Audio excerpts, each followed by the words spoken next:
Happy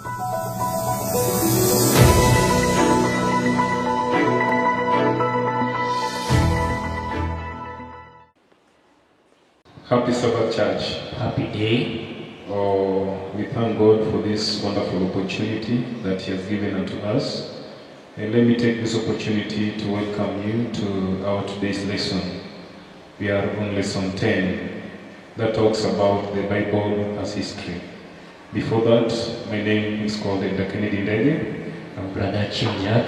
Feel welcome. Thank you so much. Once again, we welcome you. Feel at the feet of Jesus.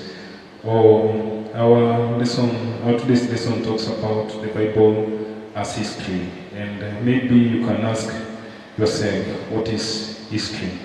And we find that history is the study of the past. And our memory texts come from the book of Exodus, chapter 20, verses 2.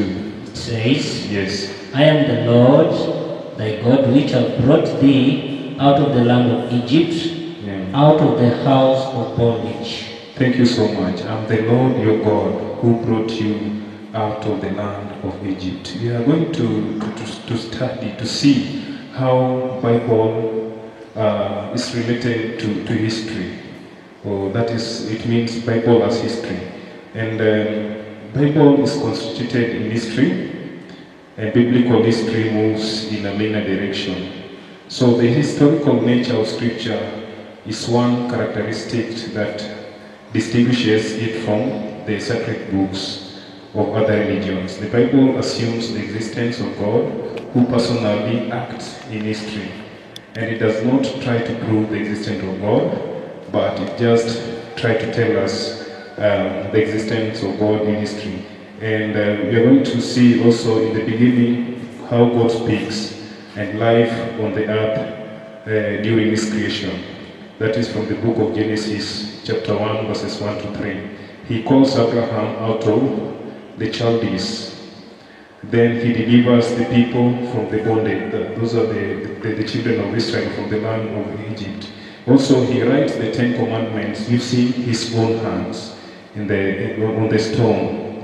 And that is Exodus 31, verses 18. He sends also prophets, he sends judgments, and he calls people to live and share divine law and the plan of salvation with other nations. Ultimately, He sends His Son, Jesus Christ, into the world, and that one dividing the history forever. So friends, also we are going to learn about David, Solomon, and also the monarchy.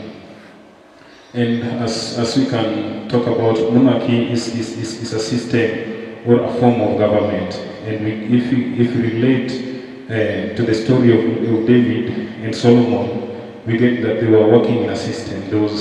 They had a monarchy or a form of government that they worked upon. Also, some people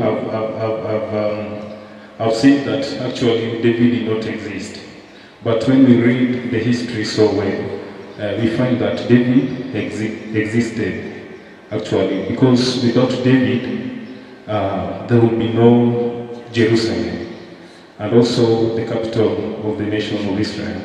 So also that one we get from the book of 2 Samuel 5, 6 to 10. And also without David, there would be no temple built by his son Solomon.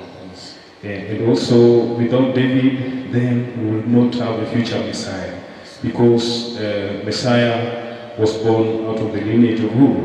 Of David. So this one gives us a proof that really David existed, and through his lineage we are getting our salvation through Jesus Christ. So this is the same way the dynasty of David is described in the Bible, adding more powerful archaeological evidence that David really existed in history, and just as the Bible says. And also, maybe there's a question at the bottom of it all, that through the implications of what it would mean for faith, for our faith, if as some people claim that David did not really exist. So we find that the Bible has talked about it, and we can even prove through our history that David existed. That's why our salvation was accomplished even by Jesus Christ himself. Brother, would you please come in and talk about Isaiah, Hezekiah, and the Sennacherib, and also try to tell us something about Daniel, Nebuchadnezzar, and the Babylon. You're most welcome. Thank you so much. I welcome you once again unto this Sabbath. That unto this we are going to look about the Isaiah, Ezekiel, and all that. And I beg you read for me. Nisomee katika kitabu cha Isaia 36 mstari wake wa kwanza mpaka 3. Kuna mambo pale katika kitabu cha Ezekiel ambayo tutaweza kuangalia kuhusu mfalme Ezekiel ili tukaweze kujua ya kwamba ni maksudi gani ambayo mwandishi alikuwa nayo katika lesoni, tukaweze kuelewa na jinsi ambavyo tunavyoendelea, ambavyo tumeweza kuondoa historia ya Daudi na mambo jinsi ilivyo, tutaweza kutambua ya kwamba Isaia anatuambia nini katika Isaia 36 mstari wake wa kwanza na 3. Nasema nini? The book of Isaiah says, in the 14th year of King Hezekiah's reign, Sennacherib, king of Assyria, attacked all the fortified cities of Judah and captured them. Then the king of Assyria sent his field commander with a large army from Lachish to King Hezekiah at Jerusalem.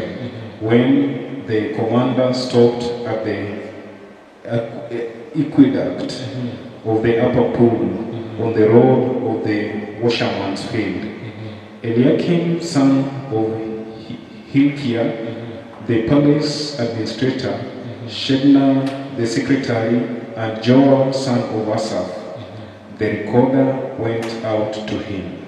Thank you. Yes. When we look about the Isaiah talking about King Hezekiah, tunagundua ya kwamba it is true ya kwamba Jerusalem, the Bible records that the siege latest was one day only, and the angel of the Lord delivered Jerusalem, as Isaiah has predicted. Therefore, thus the Lord concerned of the king of Assyria, he shall not come into this city, or shoot an arrow there, or come there in the shield. When we look at this flow from the lineage of David on Sunday part, and when we look at all these things as they flow, we realize that in the book of Isaiah 37 verse 33, what does it say? We realize that there is a flow of the history confirming that truly these things did what? They took place. And who was in control of these things? God himself. God himself. Thank you. Read Isaiah 37, 33. What does it say? It says, therefore, this is what the Lord says concerning the king of Assyria. He will not enter this city or He will not enter this city. Who is talking there? God himself. Or shoot an arrow here. He will not come before it with a shield, or build a siege ram against it. 34 says, by the way that he came, he will return. He will not enter this city. Amen. Amen. We realize that the shutdown between God of heaven and the gods of Assyria, God with small g, we realize that the deliverance of these people who was working here, it was God himself. Through the history, when we learn through the history, confirming from the lineage of David, Solomon, and the monarchy, it is God who was. I like the question that on Sunday part was asking that without David, there will be no what? If David could not exist, there will be no what? Jerusalem. The flow is going one by one. Yes. Now we realize that through that, God is saying that in the book of Isaiah, that there will be no what? There will be no arrow shot unto these people. And then he's saying, he sees that the act of aggression by Assyria, here's the word of Hezekiah prayer, God acted in history. Amen. We realize that throughout the history, it is God who has been speaking throughout the Bible. Amen. And out of that, we realize that in everything that we look at it, I beg to connect it with Daniel. As we look, before we connect it with Daniel, we want to look at something on question on Tuesday, on Monday part down there, that is saying, Can you remember that God, who is so miraculously delivers Israel at the time and the place, in the same God who pray to rely and trust today? Meaning that all these things, my fellow colleague, Yes. Walimu, Yeah. it is true that God is so miraculous Yeah. that even today when we are praying unto, Yes. He is still in a position Yes. to answer us Yes. and to deliver us Yes. and to do things that He did when David was still alive. Yeah. Very true. Then what about us? Yeah. The only thing we are required, Yes. as we get to until the part about Daniel, Nebuchadnezzar, and the Babylon, Yes. we realize that through the prayers, God is still in existence. Yeah, very true. Actually, Kiongozi, you know how God delivered the children of Israel Yes. from the bondage. Yes. You know how He delivered them. They trusted in Him. Moses prayed on behalf of the children of Israel. And nowadays, even today, it's like Christians, we are so wary of our prayers. We don't trust really that God can still deliver us the same way He did to the children of Israel. So it goes upon all Christians to have faith that the people of Israel used to have before. I like there is a word you have said, faith, Yes, as we get to on Tuesday part. yes. When we read the book of Daniel 1 verse 8, Daniel let us 1 read verse it there. Daniel 1 verse 8. Okay. About Daniel, Nebuchadnezzar, and the Babylon. The main aspect here is Daniel. And Daniel is acting towards the faith. He is speaking to someone whom something has happened when the book of Daniel is speaking. Daniel 1 verse 8. Daniel 1 verse 8, as he moves by, through that we will do. If truly we have faith in God, then through that, what is it saying? Daniel 1 verse 8. Daniel 1 verses 8 says, Yes. But Daniel resolved not to defile himself with the royal food and wine. Just stop there. Yes. Royal food and wine. Yes. Daniel purpose in his heart. I like the verse saying, Daniel purpose in his heart, Amen. not to do what? To defile, but to do what? To remain faithful to God in regard of what both he ate and prayed. Amen. Those good habits formed early in his experience became the pattern that will give him strength Yes. for his long life. Amen. Then meaning that in these things that we travel in this life of journey of faith, we have a purpose to make a decision. Amen. Daniel purpose in his heart. How many times us have we purpose in heart that to remain faithful to God, regard in both what to eat and what to pray for? Because through that, what is going to happen? Our habits, our good things, God is going to do what? As the question that is raising there, that God is going to do things upright. Can you move to Daniel 4 verse 34? Daniel 4:34. 34 says what? Before you go there, as you look at it, we realize that when we purpose to please God and remain faithful, God is working unto us. And through this, we realize that becoming the pattern will give him strength. The result was clear thinking. Number one, when we purpose in our heart not to defile ourselves with the things of the world, this helped Daniel, number one, to be what? Clear thinking. Number two, Daniel had wisdom that not the world provided. Number three, Daniel had understanding that came from the high. We realize that the Bible is saying that the beginning of wisdom is what? Is knowing who? God, right? So Daniel purpose in his heart to do the will of God. Read Daniel chapter 4 verse 34. What does it say? Daniel 4:34 says, Yes. At the end of that time, I, Nebuchadnezzar, raised my eyes towards heaven, and my sanity was restored. Then I praised the Most High God. I honored and glorified Him who lives forever. We realize that through the character of Daniel, Yes. Nebuchadnezzar realized some few things that many things today, or many leaders of this world today, do not realize. Amen. Then it is a call to us as we move into this world's journey of faith, that when we purpose to do and remain faithful, I like the word in Daniel 1:8, that Daniel purposed to remain faithful to God. Yes. Then through that, even the world will give glory to God. Amen. And then we realize that there is, through that, the walls were, the city of Babylon was more than, it was built to an extent that when you read 4 verse 30, what does Daniel 4 verse 30 says? 4:30 says? Yes. 4 verse 30? 4:30 says? Yes. He said, Is not this the great Babylon I have built as the royal residence by my mighty power and for the glory of my majesty? Yes. Thank you so much. Yeah. I beg to summarize by saying that through us purposing to remain faith, everything God will do it. And by God doing this, we realize that many will come to worship God. Amen. So out of that, Mwalimu, I beg you come in to look at on the history, Yes. the history of Jesus, Yes. as we do the summary of faith and history. Thank you so much, Mwalimu. Thank Yes. you for that wonderful presentation. As we look at the historical Jesus, we can learn from the birth of Jesus, the death of Jesus, until the death of Jesus, what history tells us about that. And also, when we read the book of Matthew 26 verses 57, just read a few verses because it is so long. I will not read all of it. Matthew 26 verses 57.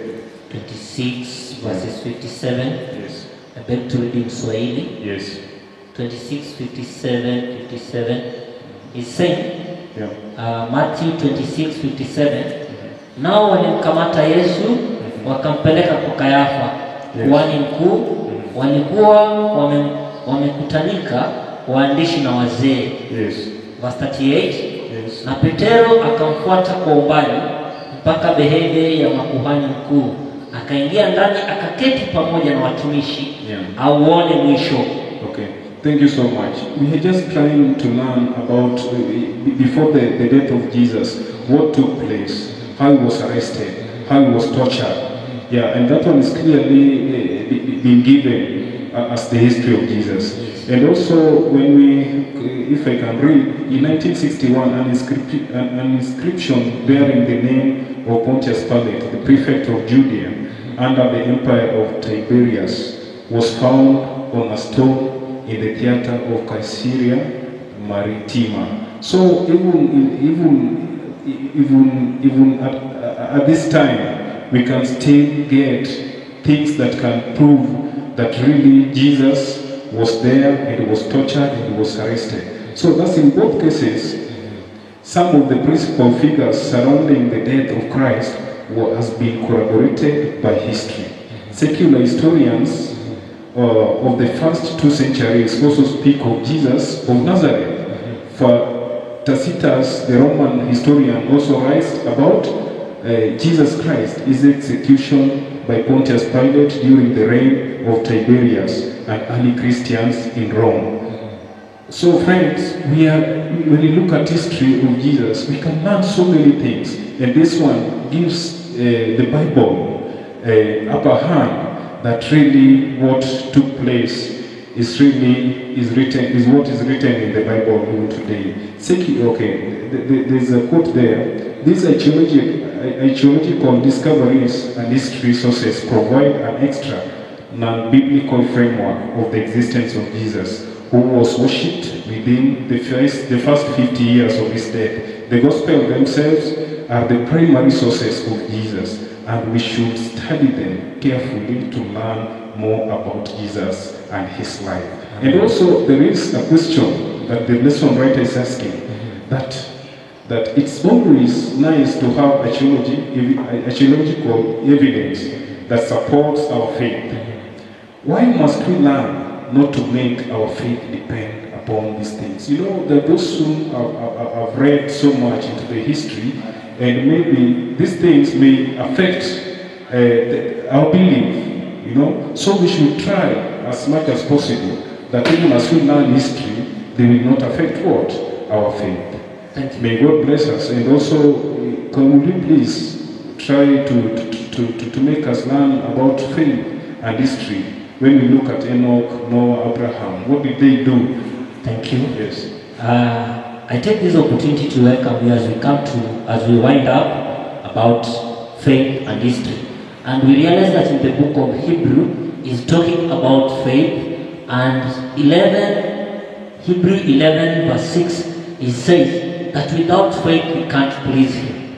And we realize that through Enoch, in the history, I'm just summarizing, Hebrew 11 verse 5 is talking about how Enoch built his faith, and his faith transformed him and made him that he never see what? Death. Yes. In Hebrew 11:7, being warned by God, Noah built what? The ark. And Noah believed that through this there was going to be rain, despite there have been long time without what? Without rain. Yes. And this was a warning to the whole world that people may change. In Hebrew 11:8, Abraham had faith because God had told him that to leave his own country, his people. Abraham never questioned, where am I going to? But he had faith that God is going to take him to a better what? To a better place. Amen. In Hebrew 11 verse 11, Sarah at her old age, whereby the other people believe that people cannot give what? Cannot conceive. It was Sarah had faith that God can do it what? Can give her a baby, and he delivered in the age, at her old age. In the Hebrew 11:22, we realize that by faith, Joseph mentioned his departing of the children of what? Of Israel. And that one, we realize that Moses is coming to fulfill this in Hebrew 11:27, yes. 28, 29, and 30. By faith, Moses approached, and out of this, Moses participated in the Passover. He approached the king that was not even able to be approached. And out of that, we realize again in Hebrew 11:31 that Rahab, being a prostitute, he was done what? He was transformed. He never perished because he had believed. That's why we say in Hebrew 11:6, without faith we can't do what? We can't please him. And then in Samson, when we talk about Samson, that is in Hebrew 11:31 and 32, by faith, Samson, they managed to conquer what? The other king. Amen. That is the summary that we can. May God bless you so much. As we read about it, I like Hebrew, when you read the book of Hebrew 11, it built our faith day by day that brought us closer to God. May you stay blessed. Thank you so much, Tumishi. The core issue here is the choices that we make as Christians. Yes. And you have been told that even as a leader, yes. the choices you make affect those whom you lead. Even as a family man, yes. the choices you make will affect the life of your children, yes. and even your neighbors. Yes. And like these heroes of faith were able to make good decisions, they were able to make good choices, yes. then we see the results. Then it's my prayer that we find it possible that we make the right purpose, and may He abide with us in this situation of COVID-19 till the end of everything. This is my humble prayer in Jesus' name. Let's believe and pray. Thank you so much. Kind and everlasting Father, bless above heaven. We pray that you may give us faith as we walk with you in this journey. May you give us faith that you may hold firm until the end of this, which is the humble prayer in Jesus' name. Amen. Amen.